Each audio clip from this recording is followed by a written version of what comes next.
apa yang menjadi titik balik pengen apa ya belajar, pengen serius lagi mempelajari agama dan mempelajari Al-Quran ketika itu di SMK? Titik balik itu di pas SMK ya, apalagi pas Ramadan. Itu bapak saya pas Ramadan tahun 1439 setahu saya, itu bapak saya meninggal.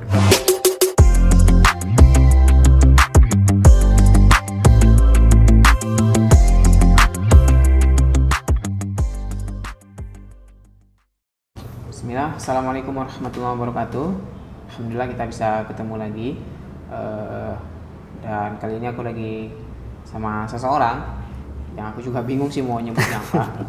Ya apa pasnya nih enggak? Ya Boleh Erlangga, boleh Angga. iya, ya nama lengkapnya siapa enggak?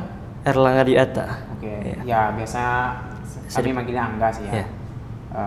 Dan dia siapa saya juga susah nyebutinnya dia siapa. Yang jelas ya junior ya gitu ya. Ketemu pertama kali waktu SMP ya enggak ya? Iya. Itu SMP enggak kelas berapa tuh? Kelas 2 SMP. Kelas 2 SMP. Jadi ketika itu lagi ada pesantren kilat di sekolahnya dia dulu. Terus saya termasuk salah satu pemateri. Dan saya pemateri pertama di antara semua, ya pembuka pemateri pada saat itu. Dan ternyata dipertemukan lagi. Jadi SMP kan cuma pesantren kilat. Ya qadarullah, SMA ketika Angga SMK ketemu lagi karena Angga ikutan komunitas yang sama, organisasi yang sama saya ketika itu. Ya pada saat itu ya nggak terlalu aktif sih Angganya. Ya awal-awal nggak terlalu aktif ya. Ya banyak faktor lah, kesibukan SMK ya dan lain-lain.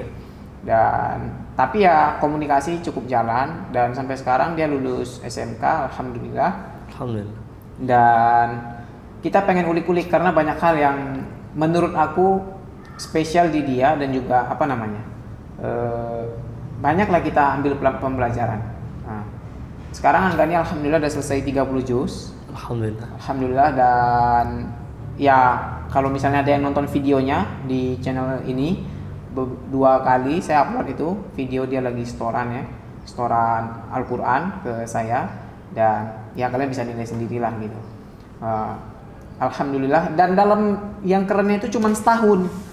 Angga ini selesai Al-Quran 30 juz untuk menghafalnya setahun. Dan sebelumnya dia nggak punya background agama. SD negeri, SMP negeri, SMK negeri. Pokoknya seluruhnya negeri umum. Seluruh negeri umum. Jadi nggak ada background di pendidikan agama, dan ya nggak ada mondok. Dan dalam setahun selesai 30 juz, dan menurut aku itu bisa dipertanggungjawabkan karena aku yang aku tes juga. Itu luar biasa. Kita perlu tahu gitu. Jarang sekali. Saya dulu di Ishkarima di Solo itu, kami ada program Markas Quran itu, program setahun. Belum ada kejadian orang dalam setahun itu selesai 37 juz, itu belum ada kejadian. Yang saya tahu itu paling maksimal di sana selesai 20 juz dalam setahun. Belum ada kejadian setahun itu selesai 30 juz. Nah, karena itu kita pengen ulik-ulik. Apalagi dia bukan dari pondok kan? Bukan dari pondok. Nah, itu yang kita pengen bincang-bincangkan hari ini. Dan dari sisi-sisi lainnya lah, mudah-mudahan nanti kita bisa saling berbagi dan mengambil manfaat, mengambil hikmah dari sini. Yang pertama kali pengen ditanyakan lah, Angga ini sekarang 30 juz itu program dari apa tuh? Program itu hitungannya apa? Mondok atau gimana? Program mondok ya? Ya, Sekarang berarti setahun dia program apa? Ini program menghafal. Pokoknya di pondok itu ada program 2 tahun. Program pertama itu menghafal. Program yang setahun selanjutnya itu murojaah. Jadi alhamdulillah selama kurang lebih 8 bulan, alhamdulillah selesai. Iya. Makasih. Ya, makasih. Apa? Ya, ini kita lagi sambil apa ya? Sambil makan. Ya, sambil minum lah, sambil makan siang juga. Jadi 2 tahun. Setahun menghafal, setahun murojaah. Setahun murojaah. Oke, itu kurang lebih programnya. Di pondok apa tuh? Pondok Tahfiz Lazismu. Lazismu ini Lazis Muhammadiyah ya? Iya, Muhammadiyah. Beasiswa ya kalau nggak salah ya? Alhamdulillah beasiswa. Nah ini juga apresiasi ke kawan-kawan dari Muhammadiyah di Lazisnya, lembaga amil zakat, infak dan sodakonya bikin program ini udah cukup lama ya, berjalan untuk memberikan beasiswa untuk orang yang menghafalkan Al-Quran itu. Ini udah angkatan ketiga. Angkatan ketiga ya? Angkatan ketiga. Dan memberikan beasiswa full ya? Iya, full. Jadi mereka dikasih beasiswa full untuk makan, untuk pendidikannya itu juga mereka ditanggung oleh Lazis Muhammadiyah itu. Dan kan Angga sebelumnya ini SD, SMP, SMK itu kan negeri. Iya. Mulai menghafal kapan tuh? Maksudnya start menghafal itu kapan? Menghafal itu pas kelas 2 SMK. SMK. Nah, soalnya pas itu di SMK tuh ada beasiswa untuk menghafal Quran. Oh gitu. Jadi setiap menghafal Quran 1 juz itu dapat beasiswa bebas 2 bulan SPP. 2 bulan? SPP. Oh gitu. Yang sisanya 10 bulannya bayar? Iya. Oh gitu. Bebas 2 bulan SPP. Iya. Ya mungkin besok Bapak Kepala Sekolah bisa ditingkatkan jadi 12 bulan Bapak. Iya. 1 juz. Ya, setiap kalau misalnya kita nambah 1 juz lagi, bebas lagi 2 bulan gitu. Iya. Oh gitu. Jadi kalau misalnya kita dalam 2 bulan itu dapat 1 juz, bebas 2 bulan. Iya. Terus 2 bulan lagi kita mampu dapat 1 juz, bebas lagi dong 2 bulan. Oh gitu. Tapi itu nanti ditasmi ke seluruh siswa di situ. Oh gitu. Nah, di hari Jumat nanti semua dengerin ya? Iya, semua dengerin. Berapa juz 1 juz itu? 1 juz. Kemarin juz 30. Alhamdulillah. Jadi selama SMK Angga dapat juz berapa nih? SMK juz 30 juz 29, tapi juz 29 itu kurang 1 surat lagi. Oh gitu. Berarti kurang 2 juz kurang ya? Iya, 2 juz kurang. Juz 30 dan 29. Iya. Di situ berarti mulai menghafal di situ ya. Waktu SMK dapat 2 juz kurang. SMK dapat 2 juz kurang. Apa titik balik Angga pengen akhirnya menghafal Quran? Titik balik? Iya, maksudnya ya kan selama ini kan di umum nih dari SD, SMP, SMK umum. Apa titik baliknya akhirnya pengen untuk menuntaskan Al-Quran? Apa karena titik baliknya beasiswa 2 bulan tadi atau apa nih? Apa yang akhirnya menjadi titik balik betul-betul aku pengen tuntasin nih Al-Quran aku gitu? Seriusin gitu. Itu kan pas tamat SMK itu kan bingung kan mau masuk kemana. Tapi udah coba-coba tes perguruan tinggi. Nah, pokoknya semua tes tuh itu dilaksanakan aja, diapakan aja. Ya. Jadi ada beberapa tes. Ini tes di PTN negeri, pokoknya tes beasiswa, ada tes beasiswa dari Kominfo tuh untuk pelatihan. Habis itu ada tes yang ini, tes Pondok Tahfiz Quran ini. Jadi cobalah 3 ini kan, alhamdulillah itu lulus semua, PTN lulus, di Kominfo lulus juga, di Tahfiz ini lulus juga. Jadi bimbang lah mana yang bagus kan, tapi teringat juga ada kata kawan kan, mau lanjut kemana, kuliah atau mau selesai Quran dulu. Belum ada saya jawab kan. Tapi tengok ada 3 pilihan kan. Yang ini kan yang negeri. Makasih Mas. Yang negeri itu kan pengen nyari yang beasiswa juga kan, tapi yang PTN negeri kan belum tentu beasiswa. Apalagi ekonomi kan juga itu nggak baik juga. Habis itu yang Kominfo ini dia pelatihannya di Sumatera Utara. Ini dalam bentuk pelatihan ya? Ya, dalam bentuk pelatihan. Dia di Sumatera Utara, jadi takutnya keluar biaya lagi. Ini yang Pondok Tahfiz nih, dia di Pekanbaru dan beasiswanya full pula. Jadi ingat-ingat biaya, habis itu motivasi sama kawan, pilihlah Pondok Tahfiz Quran. Alhamdulillah. Jadi ada 3 pilihan di saat bersamaan ya? Iya. 3 pilihan di saat bersamaan, akhirnya memilih Al-Quran gitu. Iya. Dan hasil pilihannya itu? Alhamdulillah, cocok lah. Cocok ya? Sesuai ya? Sesuai. Gak nyesal ya? Gak nyesal lah. Walaupun kawan ada semester dah kuliah, dah semester 3, kawan dah kerja, dah pegang duit kan, tapi tetap sangat ada pengaruh nggak itu semua gitu? Maksudnya nengok kawan udah kuliah, ada yang udah kerja atau apa gitu, atau mereka lagi nunjukin foto di grup-grup alumni gitu kan, atau grup kelas dulu gitu. Gimana? Ada pengaruh nggak atau mempengaruhi mempengaruhi pemikiran, atau akhirnya ya udahlah berhenti aja gitu, atau gimana selama perjalanan menghafal Quran kemarin? Karena kalau saya pribadi itu sangat dulu sangat berpengaruh gitu. Ya itu pasti juga sangat berpengaruh sama saya. Lihat orang dah bisa menghasilkan uang, saya kan masih menghafal Quran, itu pun dibiayai. Habis itu, nanti kalau udah kan tamat saya kan, teman-teman saya yang kuliah itu lebih tinggi 2 tahun semesternya. Jadi kalau misalnya saya masuk kuliah tahun semester 1, semester 1, orang tua semester 5, jadi itulah ada pengaruhnya juga. Tapi saya nggak ada rasa sesal sama sekali. Ya. Tapi nggak menyesal, tapi sempat mengganggu pikiran nggak? Ya sempat sih. Ya. Karena saya jujur aja dulu waktu di Jawa juga kayak gitu. Jadi mikir kan dulu, aduh kawan aku udah kuliah semua, aku gimana nih gitu kan. Akhirnya cukup mengganggu ketika itu. 1 tahun pertama itu nggak fokus, selalu bilang aku setahun ini harus selesai gitu. Bilangnya setahun selesai tapi nggak dikerjain gitu. Akhirnya setahun gagal kan, cuma sedikit dulu dapatnya. Di tahun kedua lah baru mikir kayaknya nggak perlu di ini. Tapi ya itu ketika ya paling berpengaruh itu media sosial mungkin ya. Ketika buka Instagram, nengok foto kawan nikah, yang ini semua, aduh ya Allah, gimana nih gitu kan.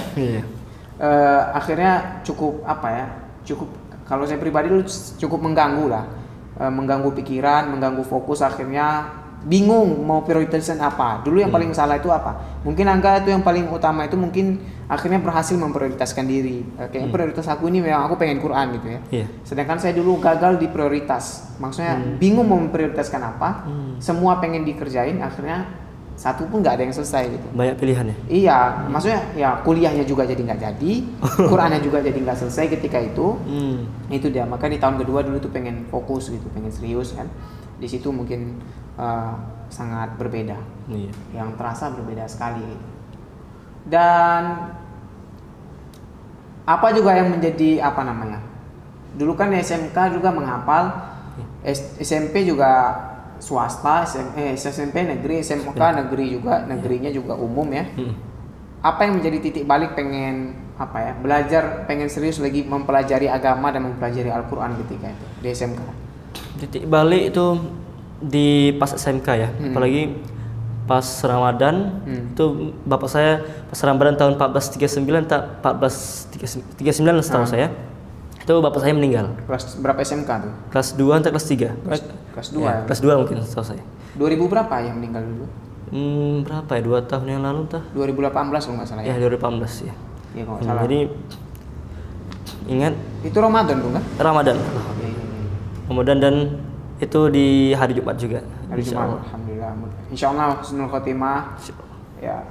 Dan itu menjadi titik balik terbesar ketika yang meninggal. Terbesar. Maksudnya titik baliknya kenapa akhirnya itu menjadi titik balik? Apa alasannya?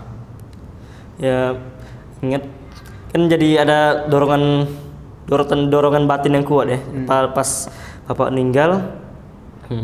Jadi bagaimana bisa lebih, saya itu pas bapak itu saya itu jarang jumpa sama bapak saya. Soalnya bapak saya pergi pagi, bapak saya itu masih tidur pas saya pergi sekolah.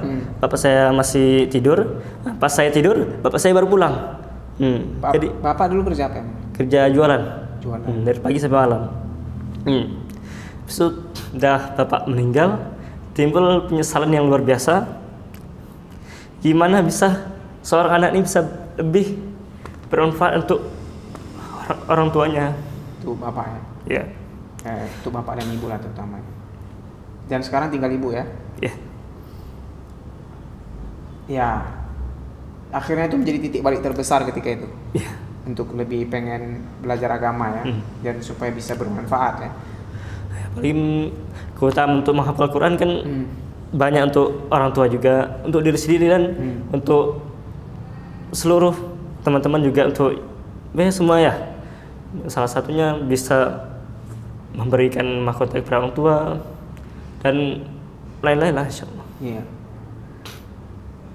ya kadang-kadang memang ya itulah, penyesalan memang selalu datang terlambat, tapi tidak ada yang terlambat untuk berbakti kepada orang tua. Itu penting ya. Kadang kita mungkin karena kita juga anak laki-laki, kadang-kadang apa ya, dengan ayah itu kadang-kadang ada komunikasi yang agak terputus kadang gitu. Maksudnya mau, apalagi kalau misalnya bapak kita sibuk dan kita juga jarang ketemu kayak Angga tadi kan, akhirnya ya ketemu jarang ngomong gitu ya. Dan ketika udah nggak ada, ya mau segimanapun rasanya sedikit komunikasi itu, tapi kita tahulah perjuangan dia enggak ya, gimana perjuangan dia untuk memperjuangkan kita. Angga berapa saudara di rumah? Kami abang 1, adik 1. Kami 3 saudara. Adik kelas berapa sekarang? Adik kelas 1 SMP. Iya kelas 1 SMP. Kelas 1 SMP. Iya. Naik kelas 2. Sekarang kelas 2 SMP.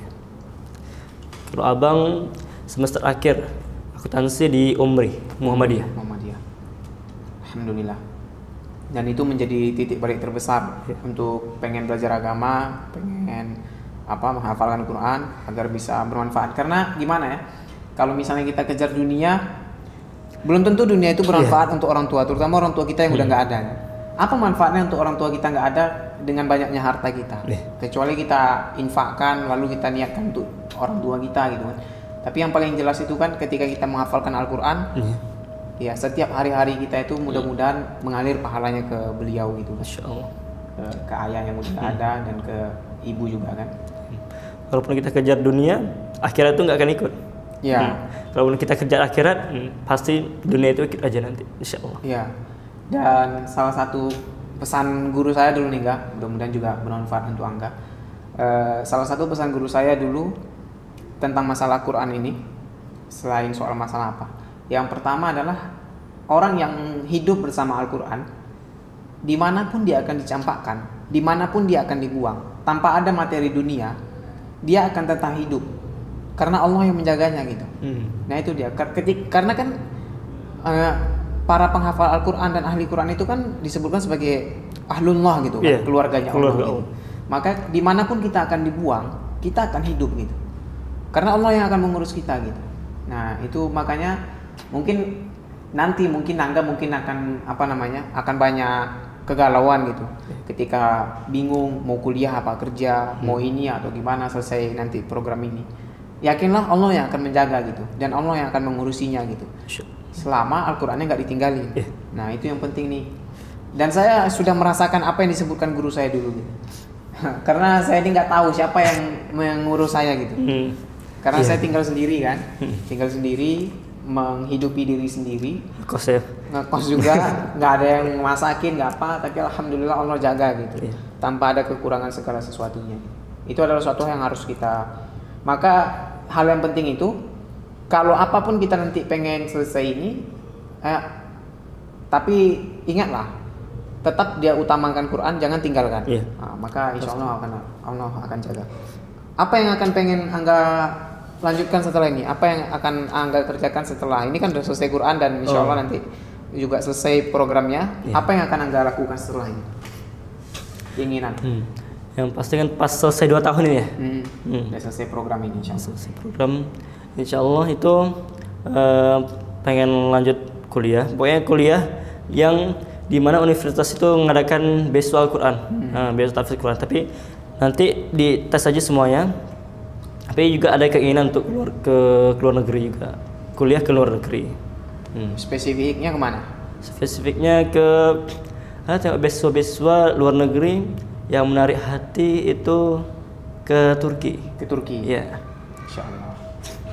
Turki ya bisa lah. Teman saya lagi ada beberapa teman kita di Turki, nanti bisa ditanyain gimana programnya. Karena dia ikut beasiswa S1, S2 di sana beasiswa. Nanti bisa saya sharing sama dia, ditanyakan. Jadi insya Allah kuliah rencana targetnya ini. Iya, insya Allah. Insya Allah. Ya apapun yang mau kita kerjakan setelah ini, yaitu pesan yang paling penting dari itu, jangan sampai tinggalkan Al-Quran gitu. Jangan sampai tinggalkan Al-Quran gimana pun. Dan mungkin tantangan nyata itu kita bersama Al-Quran itu setelah kita di luar gitu. Iya. Itu tantangan nyata. Iya. Itu akan banyak godaan nanti. Iya, tantangan nyata kita itu ya gadget ya. Iya. Terus juga ya kesibukan dunia juga itu yang kadang-kadang. Nah, itulah gimana nanti atur kita pandai-pandai mengatur antisipasinya. Iya, antisipasi. Dan yang paling banyak juga nanti mengganggu mungkin wanita enggak? Iya, pasti itu wanita tuh fitnah terbesar. Ya, banyak ya. Kadang-kadang kita tidak ada pengen tapi malah dia yang ini misalnya gitu. Kadang-kadang juga kita terpancing misalnya kan. Ya dua arah lah dari dua sisinya kan. Maka pesan saya ke Angga, fokuslah gitu. Apa ya? Nggak usah terlalu sibuk ngurusin itu dulu kayaknya. Maksudnya kalau kita punya tujuan, selesaikan satu persatu tujuan kita kayaknya gitu. Itu urusan wanita tuh nanti aja. Iya, belakangan. Belakangan. Urusan nomor kesekian. Iya. Selama kita berusaha memperbaiki diri, insya Allah itu Allah akan datangkan dengan cara yang lebih baik lah ya. Insya Allah. Ngantri nanti insya Allah. Amin. Nah itu dia. Dan apa pesan Angga untuk kawan-kawan kira-kira yang mereka punya niat menghafal dan dari umum juga, tapi sampai sekarang mungkin merasa mendapatkan kendala. Apa kira-kira pesan Angga buat semua yang sedang menghafal dan juga pengen menghafal? Kadang kebanyakan orang yang apalagi yang bukan basic agama sering berkata atau bermindset seperti ini, bahwa hafalan Quran itu untuk anak-anak yang basic agama aja atau yang basic pesantren. Tapi untuk teman-teman yang seperti itu agar membuang semua pikiran seperti itu. Dan untuk menghafal Quran kita mulai aja dulu dan kita cari teman yang siap untuk bersusah payah untuk menghafal Al-Quran, siap yang bersama-sama untuk menghafal Al-Quran. Karena kita bisa menghafal sendiri, tapi sulit. Tapi kalau misalnya kita ramai-ramai, ada dorongan yang kuat untuk bisa menghafal Al-Quran gitu. Banyak semangat dari teman-teman, motivasi dari teman-teman, juga dari guru-guru juga. Cari guru yang hebat, cari guru yang tepat, insya Allah. Dan selama ada kesungguhan dan kesabaran, insya Allah bisa menghafal Al-Quran. Ya, pesan guru saya juga dulu ketika itu nikmatilah kalian ketika kalian sedang di masa-masa saat ini sedang bersama Quran, karena ketika kalian sudah mulai sibuk nanti kalian akan merasakan inilah waktu-waktu penuh keberkahan kalian dan waktu-waktu terindah kalian. Maka nikmatilah saat-saat ini katanya. Jangan sampai menyesal di kemudian hari. Iya, terutama masih muda, jangan pernah putus asa ya enggak ya? Iya. Itu penting sekali supaya kita benar-benar merasa kenikmatan bersama Al-Quran. Oke, ini terakhir nih Kak. Kalau boleh bacain satu surat ataupun ayat yang menjadi andalan, karena masing-masing hafiz Quran ini katanya punya ayat andalan atau surat andalan yang dia sangat suka untuk baca untuk bawa sholat dan lain sebagainya. Nah, mungkin Angga juga punya, silahkan dibacakan ya apa aja nih, terserah dari Angga dari seluruh surat yang ada. Satu halaman ya? Ada terserah Angga. Terserah, oke. Ya, pengen satu juz juga nggak apa-apa. Oke. Sering juga Angga bawa imam, dan ada di channel YouTube lain juga ada surah At-Talaq. Di beberapa surah At-Talaq ini ada beberapa keutamaan bagi orang-orang yang bertakwa. Di antara ayat kedua, ayat ketiga, ayat keempat, ayat kelima. Juz 28 ya? Ya. Oke, ini surah At-Talaq ayat juz 28. A'udzu billahi minasy syaithanir rajim. Bismillahirrahmanirrahim. Ya ayyuhan nabiyyu idza talaqtumun nisaa fatalliquhunna